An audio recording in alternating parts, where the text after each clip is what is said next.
Hello and welcome दोस्तों। आ, आज की इस वीडियो में हम बात करेंगे कि निफ्टी में हमारा क्या व्यू होगा कल के लिए। आज जिस तरीके से मार्केट ने गैप अप दिया था, गैप अप देने के बाद आप देखोगे करीब 50% नीचे आ गया। गैप अप हुआ था करीब 1200 पॉइंट निफ्टी में गैप अप हुआ था। ये काफी बहुत बड़ा गैप डाउन था, सॉरी बहुत बड़ा गैप अप था। ओके, उसके बाद आज निफ्टी की एक्सपायरी भी थी। जो प्रीमियम थे, अ, जैसे कि 25,700 के प्रीमियम जो पिछले दिन ट्रेड कर रहा था 27 रुपये 22 रुपये, वो प्रीमियम 600 तक गए हैं। लेकिन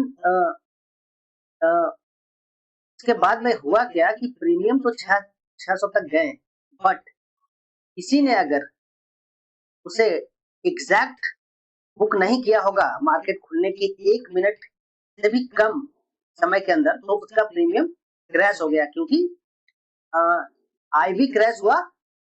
आईवी क्रैश हुआ क्योंकि जब आईवी जो था, मैं ऑप्शन चेन में देख रहा हूँ यहाँ पे, तो मॉर्निंग में जो आईवी था वो करीब 64 65 70 तक था दोनों तरफ के। और उसके बाद आईवी क्रैश हुआ, इंडिया विक्स डाउन हुआ। अगर मैं इंडिया विक्स को यहाँ पे देखूं, ओके, इंडिया विक्स आज करीब 7% डाउन हुआ। इस वजह से आईवी क्रैश हुआ। और प्रीमियम जो थे ऑप्शंस के वो हैवी टूटे हैं आज। ओके, अभी मैं इसका ऑप्शन देख रहा हूँ जो कि है 25,700 का। ये जब मार्केट क्लोज हुआ था तो पिछले दिन ये ट्रेड कर रहा था करीब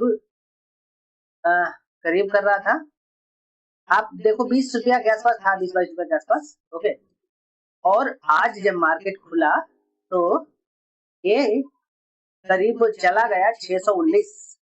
अब मैं इसको 1 मिनट के कैंडल पे जाकर के देखता हूँ क्या किसी ने इतना फास्ट बुक किया होगा। ओके, तो मैं 1 मिनट का कैंडल लगाता हूँ। आप देखो, मैं यहाँ पे 1 मिनट का कैंडल लगा दिया हूँ। 1 मिनट में जो जितने हैवी कैंडल बने हैं, यहाँ पे देखो आप कि 1 मिनट के कैंडल में कितना ज्यादा ऊपर से प्रीमियम टूटा है। यहाँ पे अगर मैं लगाऊं तो करीब 400 1 मिनट के अंदर में प्रीमियम टूटे हैं। तो जिसने भी मैं ये नहीं बोलूंगा कि वो 600 में ही उनका पोजीशन स्क्वायर ऑफ हुआ होगा, बिल्कुल नहीं। क्योंकि जितना तेजी से प्रीमियम टूटा है, मुझे नहीं लगता कि इतने प्रॉफिट हुआ होगा किसी का। ऑफकोर्स हुआ होगा, बट इतना नहीं हुआ होगा कि कोई 600 पर बेच दिया होगा या 500 पर बेच दिया होगा। ठीक है, क्योंकि 1 मिनट के अंदर में ही बहुत ज्यादा प्रीमियम टूट गए हैं। ओके, वजह मैंने बता दिया, क्योंकि इंडिया विक्स गिरा, एक्सपायरी थी, प्रीमियम टिके हुआ, आईवी क्रैश हुआ, इस वजह से। तो आगे हमारा क्या व्यू होगा निफ्टी में और सेंसेक्स में।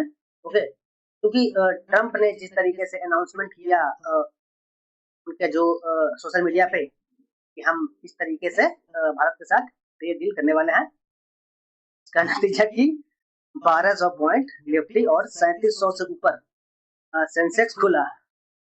ओके, तो अब मेरा जो व्यू रहेगा मार्केट में वो क्या रहेगा और आपका व्यू क्या होगा वो प्लीज कमेंट में बताइएगा। अब मैं यहाँ पे निफ्टी को देखता हूँ। आप देखो निफ्टी ने अभी भी जो निफ्टी का जो हाई था, ये जो हाई लेवल था वहीं से रिएक्शन लिया है। अगर निफ्टी इसके ऊपर खुल जाता, मतलब 400 के ऊपर खुल जाता ना, तो ये ऊपर की ओर चला जाता। ओके, ऊपर की ओर चला जाता और नीचे नहीं आता।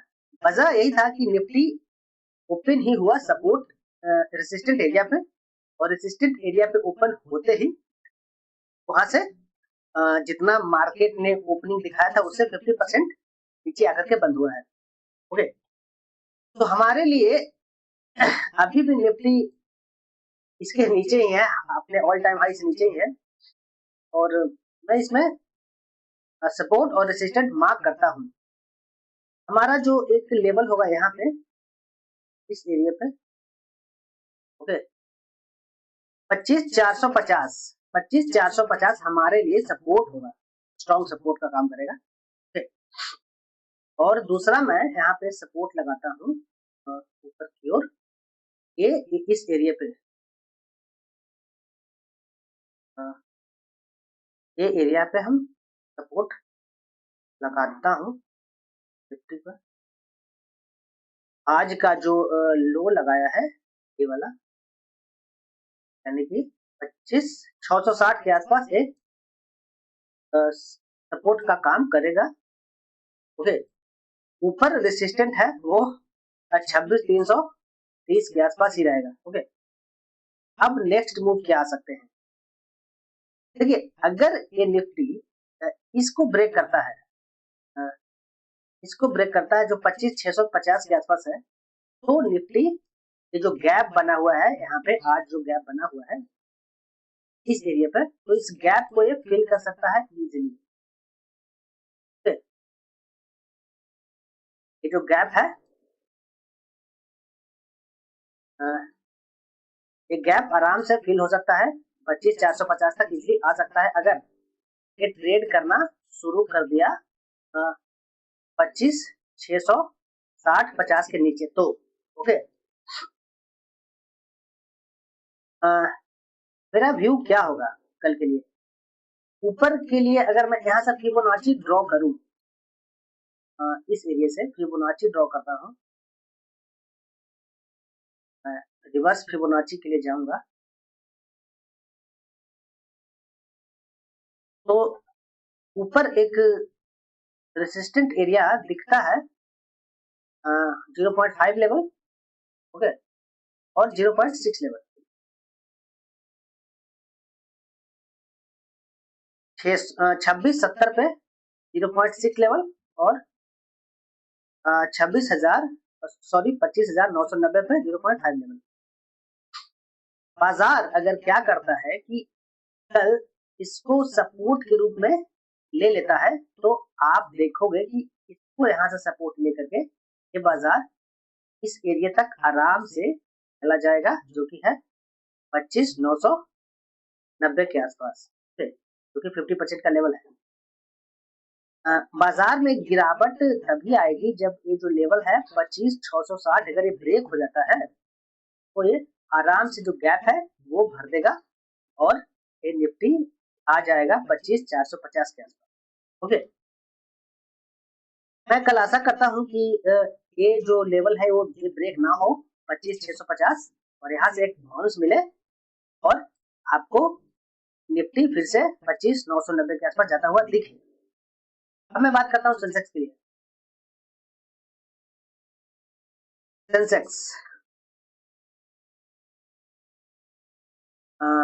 सेंसेक्स में अगर मैं वीकली टाइम फ्रेम पे इसको एक बार के लिए अगर देखूं, तो सबसे पहले एक यहाँ पे मैं सपोर्ट ड्रॉ करूँ, सॉरी रेसिस्टेंट ड्रॉ करूंगा, क्योंकि निफ्टी और सेंसेक्स इस एरिया को निकाल नहीं पा रहा है, यहीं से बार बार रिजेक्शंस आ रही है 85,000 86,000 के लेवल।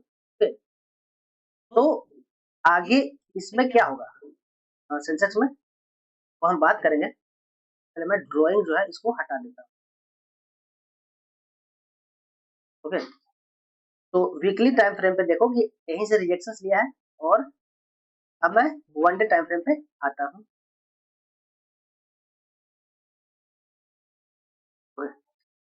तो अभी आप देखो कि दोनों इंडेक्स 200 डीएमए के ऊपर ट्रेड कर रहा है।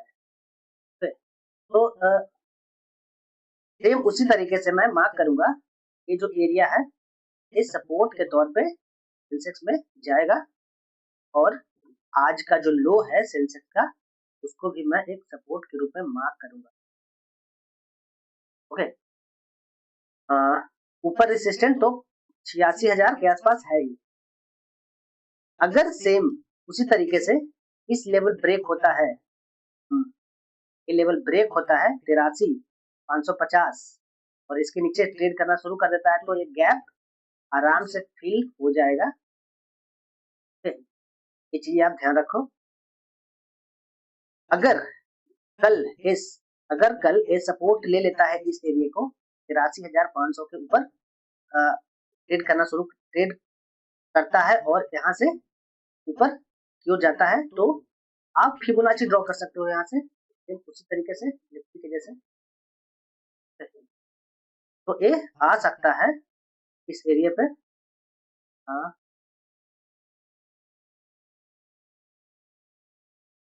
आ सकता है 84,690 के आसपास 50% और 60% जो होगा वो आ सकता है 84,990।